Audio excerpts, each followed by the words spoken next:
So extra marks for good hand writing, क्या ये बात सही है? तो देखो, मैं अपना बता सकता हूँ कि जब मैं स्कॉलर था, जब मैं पीएचडी कर रहा था, तो मैं अपने सुपरवाइजर की हेल्प करता था पेपर चेकिंग में। तो एमएससी के पेपर होते थे दिल्ली यूनिवर्सिटी के। तो 3 साल लगभग मैंने वहाँ पे चेक करे हैं। उसके बाद प्रोफेशनली जब पीएचडी के बाद मैंने पढ़ाना स्टार्ट किया अलग अलग प्राइवेट यूनिवर्सिटीज़ में, तो मैंने वहाँ पर और लोगों से भी सीखा। और मैं अपना एक्सपीरियंस, जो मेरे को लगा लो 3 साल का एक्सपीरियंस है, जब मैं प्रोफेशनली पढ़ा रहा था, और 4 साल का और ऐड कर लो, 3 साल का और ऐड कर लो, मतलब 6 साल का टोटल एक्सपीरियंस है पेपर चेकिंग में।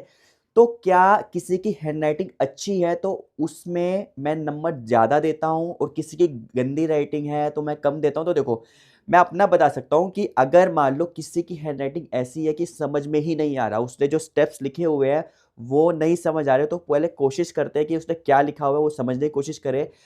और अगर मान लो उसने कुछ क्वेश्चंस शुरू के गलत करे हुए हैं और उसकी राइटिंग बिल्कुल समझ नहीं आ रही, तो आगे का समझ नहीं आ रहा, तो ये मान लिया जाता है कि हाँ ठीक है, कि उसको एक मिनिमम मार्क्स उसको मिल जाते हैं, कि अगर मुझे समझ नहीं आ रहा है कि उसने लिखा क्या है।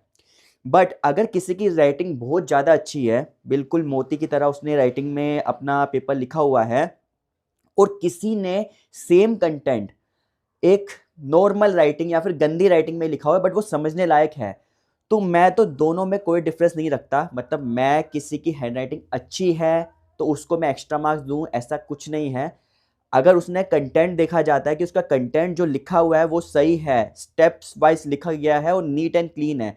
हैंडराइटिंग अच्छी होना या बुरी होना एक अलग बात है, नीट एंड क्लीन होना, मतलब जैसे मैथ्स में अगर उसने हर स्टेप्स के मार्क्स होते हैं, स्टेप मार्किंग होती है, उसने स्टेप्स लिखे हुए हैं वहाँ पे, ठीक है, फालतू की चीज़ें नहीं लिखी हुई, जो ज़रूरी है उतना उतना ही लिखा हुआ है, तो मैं उसको फुल मार्क्स ही देता हूँ। तो आई थिंक दैट ये एक मिथ है कि किसी की आपको एक्स्ट्रा मार्क्स मिल जाएगा, आपकी हैंड राइटिंग बहुत अच्छी है। बट हाँ, इतना भी नहीं कि आपकी राइटिंग ऐसी भी नहीं होनी चाहिए कि समझने लायक ही ना हो।